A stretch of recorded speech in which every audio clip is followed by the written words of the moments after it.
Hello everybody. So I'm in you know where I am? Can you tell? St. James property. I'm behind the rectory, and this is where we're going to have Mass Saturday night at 4:30. I thought it'd be kind of, and it's not, what time is it here now? Oh, I think it's about 3:30. So it's a lot more shaded even in an hour. I don't know if you can tell, but it's pretty shaded yard. We got all these trees, and so sometimes people don't want to come to the outdoor Mass, think it'll be too hot. Pretty sure it won't be hot. Plus, I heard that on Saturday, the weather app I looked at before I came out said the high would be 78, so, and low chance of rain. So I think we're gonna have a great weekend for our Summerfest, our Parish Festival. I don't know how many years St. James has been doing this, long before I came here. So the tradition continues. Last year was really subdued. It was kind of just a raffle pretty much, and then I think we had a to-go chicken dinner. That was it. And so I don't know if we're quite full board. We're gonna have a car show Saturday, and the chicken dinner Sunday, and the raffles going on, kids game Sunday afternoon, and Mass out here at 4:30. So please bring a chair if you can to it. We'll have the usual Sunday Masses inside, but so it's Summerfest weekend. Hope we're all getting kind of geared up for that at St. James. I know I am. We got the Cornhole tournament, you know, this is a big deal, and it's the first time, and a lot of people play. And so I know there's a lot of people that are good. I just had lunch with the guy to say, yeah, we always win the tournament with our family reunions, but he didn't commit to showing up for the tournament Sunday. So right now we have 5 teams. You know, it'd be nice to have like 32 teams or something like that. So it'd be nice if you could sign up through the website or something like that. Sunday, I think 11 till 3 roughly is the tournament's gonna go. I don't know if you know how to play, but I'll show you. This will be good, right? So this is the thing, and there's another target 40 feet away. You'll get to watch some, maybe, you know, God willing, some good shots going to the hole. So you try to make it in this hole with these bean bags, right? Okay. So here we go.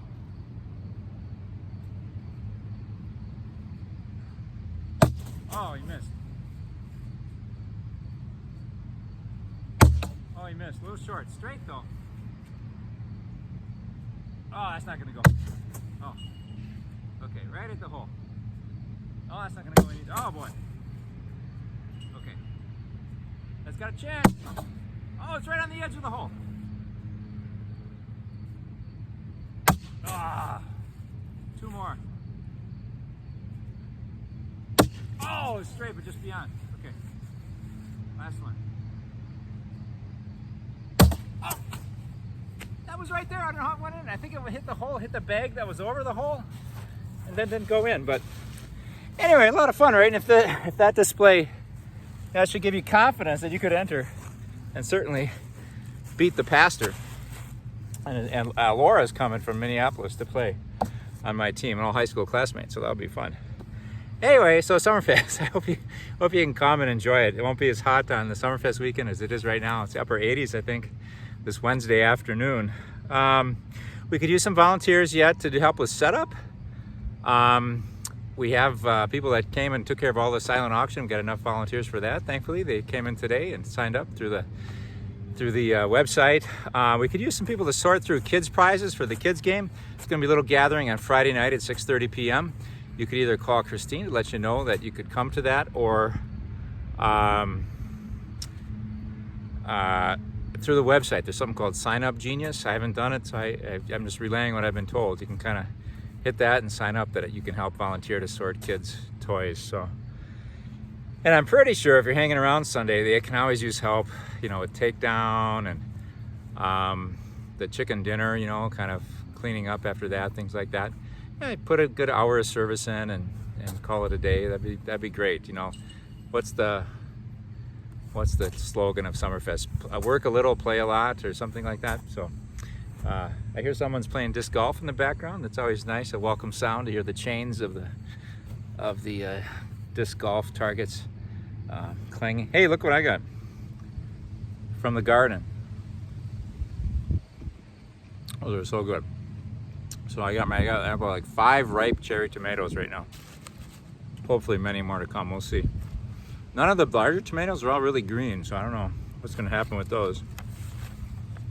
But I like to make some BLTs, like to make, my favorite thing I do with tomatoes, if you're looking for a food tip from me, which you're probably, not advised to do, but Father Chefs, he used to make these a lot when I lived with him at the Newman Parish. So you just make toast, then you put some Parmesan cheese on the toast, some shredded Parmesan. You could use it, I usually use it from a jar. People who are more sophisticated in their taste, they would rather use this fresh shredded. And then chopped up in a bowl, you chop up fresh tomatoes, chop up fresh basil, put in a little salt, a bunch of garlic, olive oil, and balsamic vinegar, all that stuff to taste. And put that on the cheese sprinkled toast. You can put the cheese right, I usually actually put the cheese right in that mix, and put it on the toast. That is good eating. That is healthy, that is summer. And if you have some sweet corn, it's a great side for that. So, wow. There go the bells ringing. I just got a card a couple months ago from someone in the neighborhood that really loves our bells. They said, I'm not Catholic, but I just love hearing your bells. So I thought, that's good. Some occasion we get a letter the other way that they're too noisy or something, but I don't know. I figure bells and churches go together, and it's part of living together. We turned them down once. People said they were a little loud. So let's see what we got. Summerfest, volunteers, chicken dinner, beanbag tournament. It's also called the Cornhole, in case you're looking to sign up. Cornhole tournament, I think is how they're advertising it. I think maybe, I don't know. I think these are ideally made with, we call them beanbags, but I think there's usually like shelled corn in here. I don't know. This set, by the way, we got for our youth program. They had a garage sale down the block on bowls. Really nice, handmade quality stuff. I was really glad. I told him it was for the youth program, and he gave me $50 off, which I really appreciated. So that was nice of him. Let's see. I was over at school today, visiting with Mrs. Lutz, our principal, and she said, "Hey, have you met Mackenzie yet?" I go, "No, I haven't. Who's Mackenzie?" I said, "Is it our new first grade teacher?" She said, "Yes, she is, and she's here, and she's great." And she is. It's her first year teaching. She's out of UW Eau Claire, and I really enjoyed meeting her. She's a ball of enthusiasm and excitement.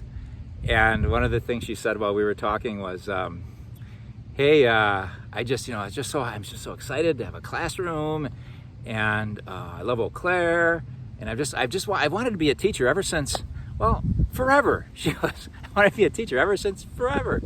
So I'm really excited to see her flourish. We've had a lot of young teachers, and then our older mentor teachers that are just awesome. And some, when I came, they were the young teachers. Now they're really settled in, and they're our mentor teachers, like Jamie and Stephanie. And so really good deal.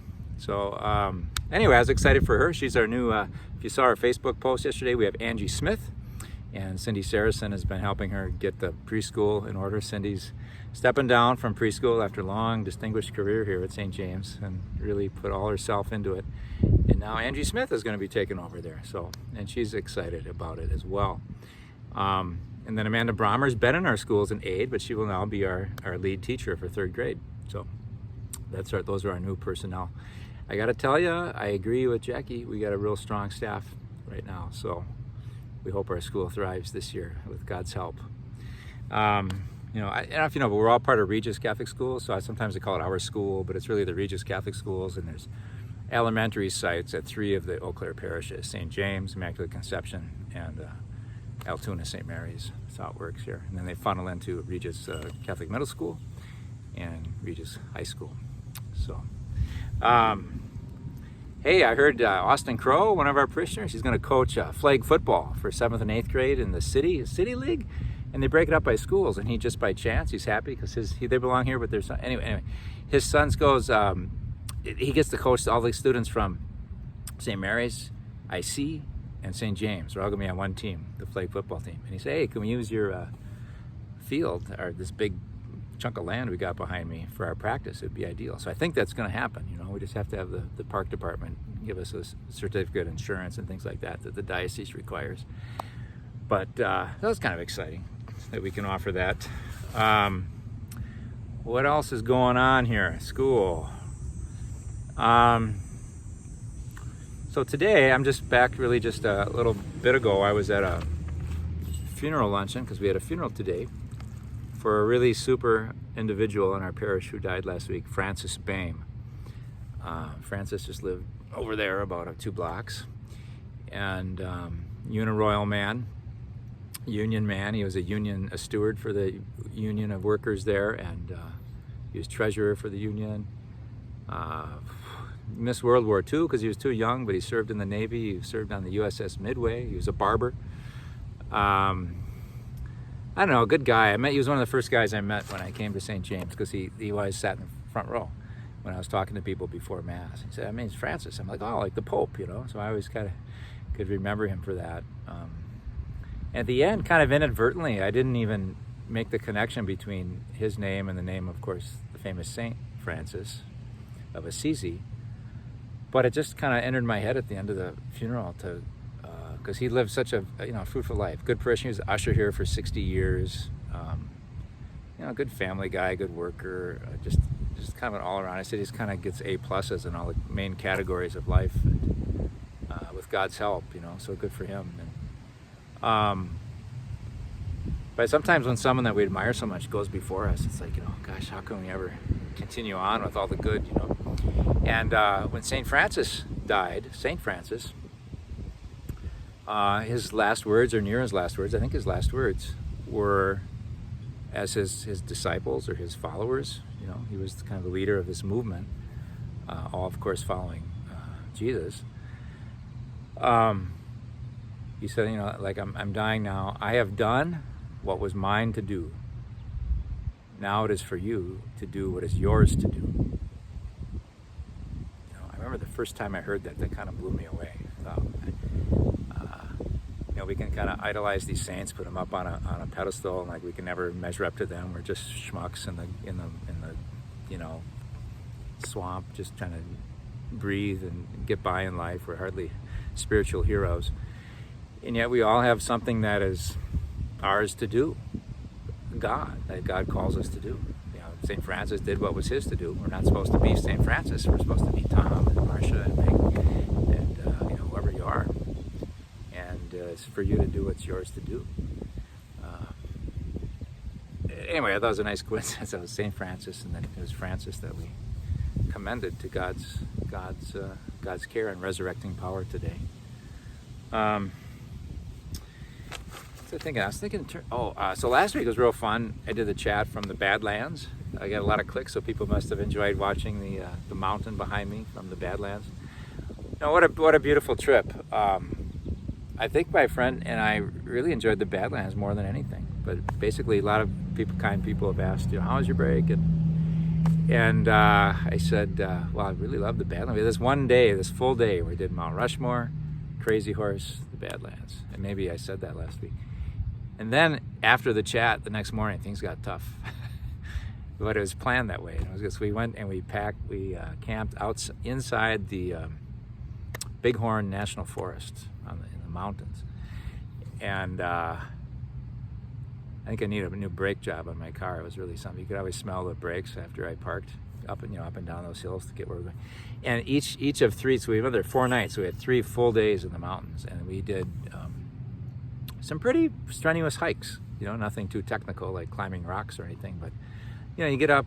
I don't know. They didn't have it marked, but we started around 8,000 feet and got pretty close to 10,000 feet by the time I was over, up to mountain lakes and things like that. I use those trekking poles. I've seen people walk with those poles. They kind of save my knees. And honestly, if I didn't, my friend's got better legs, I guess. He didn't use them. If I didn't have those trekking poles, I don't think I could do it. I think it would just be too much. So, thank God for technology and people who think of those things that help the weak-kneed, accomplish great things. So, anyway, but it really, we get back and it was like sun setting. We always had these meals planned in the evening. No time to make them, so we just ate peanuts in the shell for dinner, which I love. So that was good. Anyway, drive home. We did the whole drive home in one day. It's 100 degrees for part of it in South Dakota. But anyway, it was really a good This is a friend of mine who's got 2 kids, a wife, lives in Milwaukee, and you know, we just have a kind of a long history together. It's just such a privileged time to have a week just to sort of spend and do something fun and talk about this and that. So I really appreciated that time. Very nourishing to the soul. And then it's been a great week for friendship. And another great friend from Seattle came this week, sadly, because his aunt, Kathy, that I mentioned last week, died. We had the funeral for her yesterday. But it was great to spend time with him again. And, you know, kind of a soulful, sad occasion, but nonetheless an important, rich time, I think, for both of us and his family. So, yeah. I wanted to mention something in terms of life and death. I forgot to mention at the Crazy Horse Memorial. So Crazy Horse was a Native American warrior, fought in the Battle of Little Bighorn, died, I think, in battle about a year after that. And they're working on this memorial, and I don't know, they've been working on it since the mid-'80s or early '80s, I think. And his face is done. It's like Mount Rushmore. It's carved into the face of one of those kind of bald mountain tops, and so his face is done. And they're going to have him on a stallion, a horse, that's kind of bent at the head there. I've seen they have models of it, what it'll look like when it's done. And his arm is pointed out like that. And I think his finger's done now, but there's just a little keyhole right here, but there'll be space, and his arm's going to be resting on the mountain. So rock. But I was reading about it, I watched a video about it, and so what's with him pointing? And apparently what happened was one of the quotes that he's famous for saying was,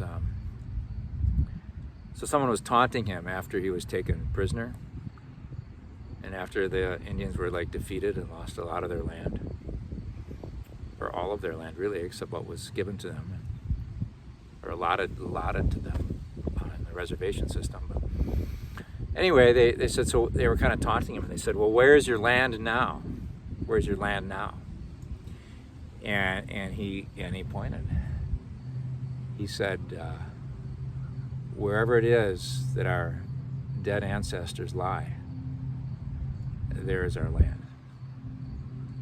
You know? So yeah, that's kind of breathtaking thing to say. It's like, wow. Blessed are the meek; they'll inherit the land.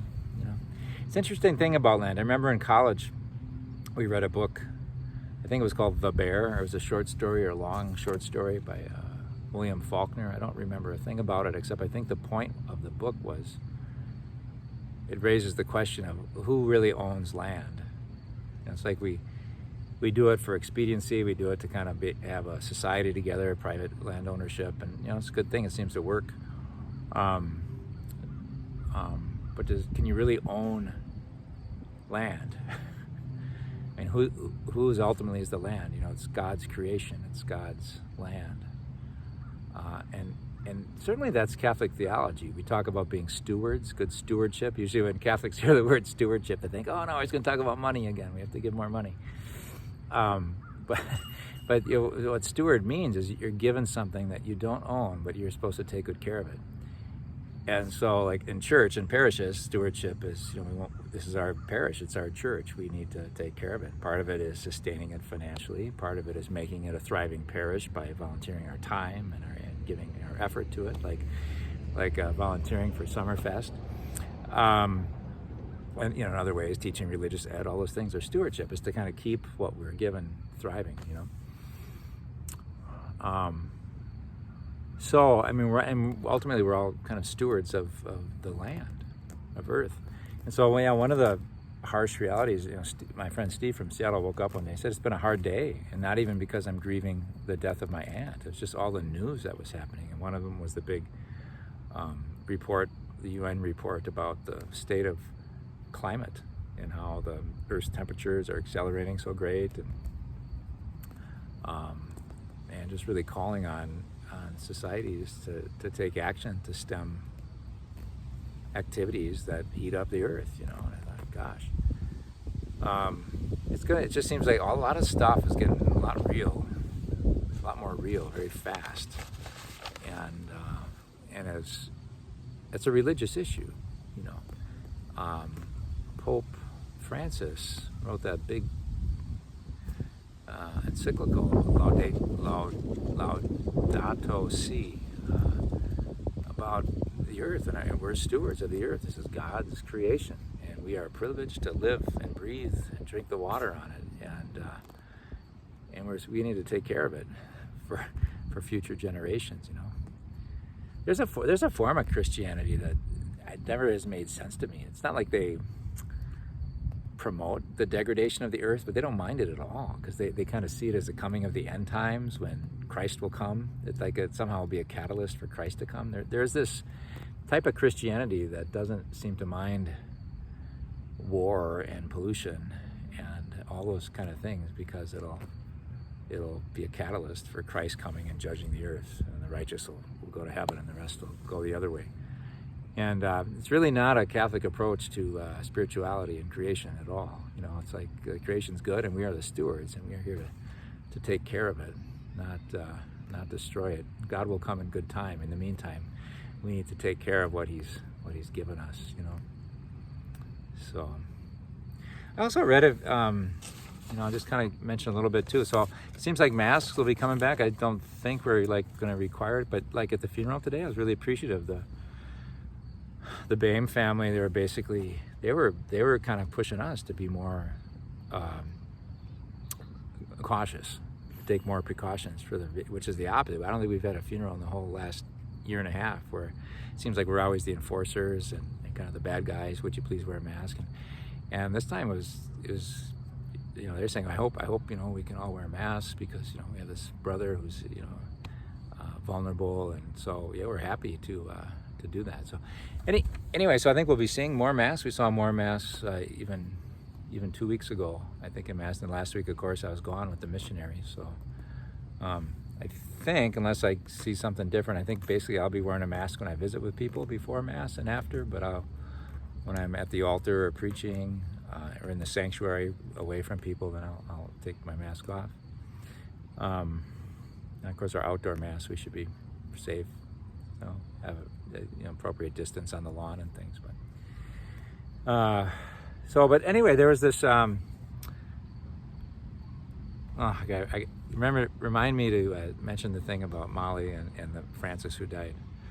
But while we're on this vaccine thing, the Archbishop for the Archdiocese of the military, I don't know, but the military has a kind of an archdiocese. We think of the Diocese of La Crosse, the Archdiocese of St. Paul, Archdiocese of Milwaukee, Diocese of Madison.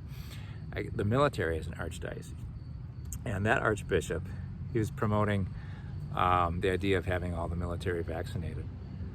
And he said, certainly no vaccine is absolute, but the Congregation for the Doctrine of Faith, Pope Francis, have said there's no moral objection to taking the vaccine, and all things considered, because of the benefits outweigh any possible concerns. He says, so it seems prudent. It says, in the military, no vaccine is absolute, but the military is bound to live, work, and recreate together. It seems prudent, therefore, to ensure that they do not infect each other. And so in this new editorial, I don't know if you ever read Our Sunday Visitor, it's kind of it's a Catholic publication, pretty mainstream stuff. Their editorial board said, what the church needs now is clarity and proper formation of conscience. People are sick, and infection is spreading rapidly among the unvaccinated. At this moment, during the coronavirus pandemic, the church has both the opportunity and the obligation to encourage the people of God to get vaccinated against COVID-19. As I've shared before, that makes an awful lot of sense to me. So I know that we make the best decisions we can with the information we have, and all the information that I see out there that I trust is all saying this could end a whole lot sooner if people would get vaccinated, and there'd be a lot less suffering and death. So it seems like a good thing. Okay, so close with a couple things. I want to tell the story about Molly and Francis. So there's this lovely family, the Munsingers. I think they watch the chat, so hi you guys. And they usually come to Saturday Mass and sit near the front. and they're just a lot of their older parishioners have really taken to them because they have these little kids that are friendly and cute and friendly. And their youngest one, they got Lily, and they got Elliot, and they got the little one, Molly. And the family, Francis's families were planning and talked about them and how Francis, he was an usher for 60 years, and he'd be at church, whatever. But they said sometimes we thought he mainly wanted to go to church so he could see this little girl. And so I contacted the family and I said, Francis died, and she wrote back this, and I hope you don't mind, Shannon, but I'll just read it.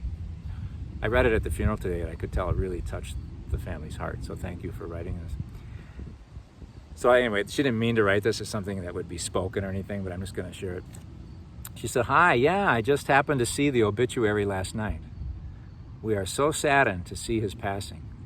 He meant a lot to our family, and darn COVID kept us from seeing him for over a year. We'll never forget how he would walk into church and hold dear little Molly's hand. He was such a sweet man. I can't make the funeral, but if you could please pass on our sincere condolences." To me, that just says a lot about Parish life. On our Summerfest weekend, we want to celebrate, who we are as a parish, St. James, and just, we want to be that place that lives up to the motto, which is really hard, I know, and that all are welcome. There's a sense of warmth when we gather, and it just kind of exemplifies that. People that are really invested here and wanting to pray and be part of the community, and the way you get to know each other. So as much as, and sometimes I think when someone dies, we realize how much they meant to their family. But there's sometimes the little things you do for others that really just mean a lot to them, like Francis's kindness to dear Molly. So maybe with them in mind, I want to just share. So it's the Feast of the Assumption's coming up Sunday. It's on Sunday, so it'll preempt our usual readings. Assumption's beautiful reading too, in terms of creation and our need to care for creation. I think the story is, it's all in that doctrine. It's like, why do we teach that? It's not in the Bible, right? That Mary was assumed into heaven, not just her soul going up to heaven, but her body and her soul. And a lot of these doctrines, it's like, well, how's that possible? And you kind of struggle with it on a literal level. And we believe it on that level, but there's also, it's worth, what does it mean beyond the literal level? And 1950 is when it became a real teaching, a real teaching, an official teaching of the church, part of the catechism, or however you put it. But it's something that's been believed since the very early centuries. In fact, when Pope Pius XII put it out there as something to believe, he first checked with all the bishops. He goes, "Is this something that's part of the faith as it's lived by your people?" And people said, "Yeah, it is." And I think he did it. 1950, what was happening in 1950, right? The world was just emerging from two world wars.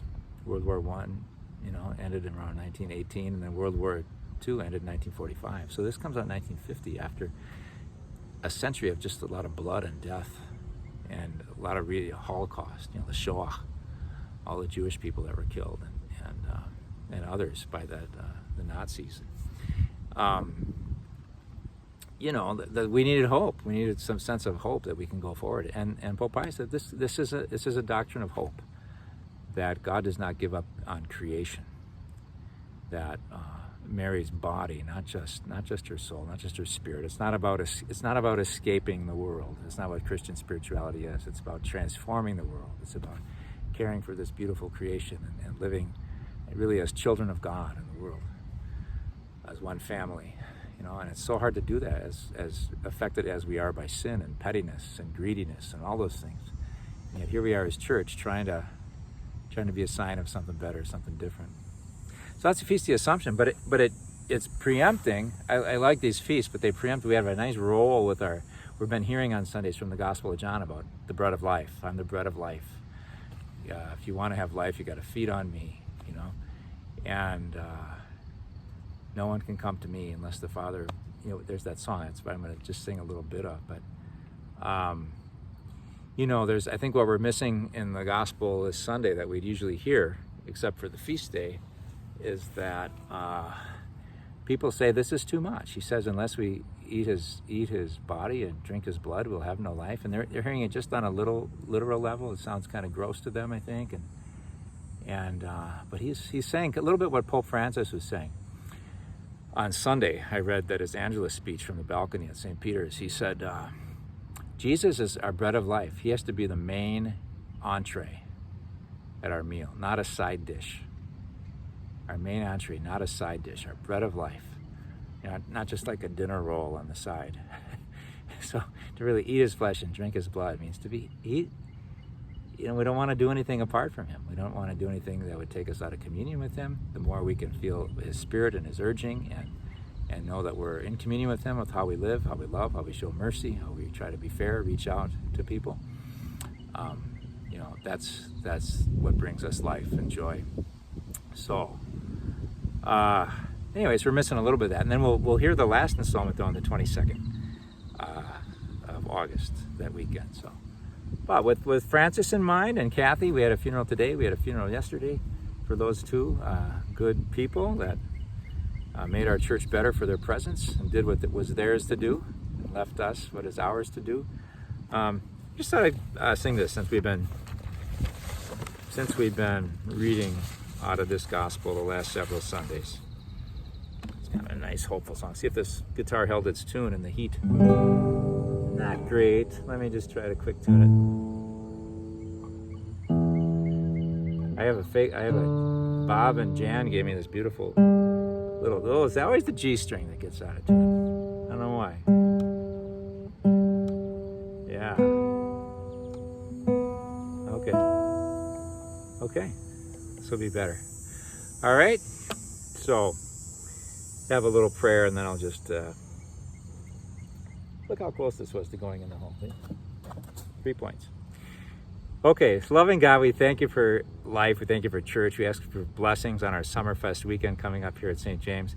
We ask you to bless all the parishes where people gather, that where they come to feed on you for Mass and to gain life from you. That they'll be nourished and ready to leave their physical churches into the world and be your presence. And we pray for those who've gone before us. We've prayed for our ancestors who've died. A crazy horse pointed to all that. We pray for Kathy. We pray for Francis, who we buried this week. We look to you for life. We look to you for eternal life when that time comes for us to let go of this life. And we look to the life you want to give us even now as we take care of your creation and as we seek to love one another as you want us to and as you love us. So you're our bread of life, Lord. Feed us and help us always hunger for you. I am the bread of life. All who come to me shall not hunger. All who believe in me shall not thirst. No one can come to me unless the Father beckons, and I will raise you up, and I will raise you up, and I will raise you up on the last day. It's where we place our hope. Hope to see you this weekend if you're in Eau Claire. Otherwise, God bless you, and we'll check it another time. Bye-bye.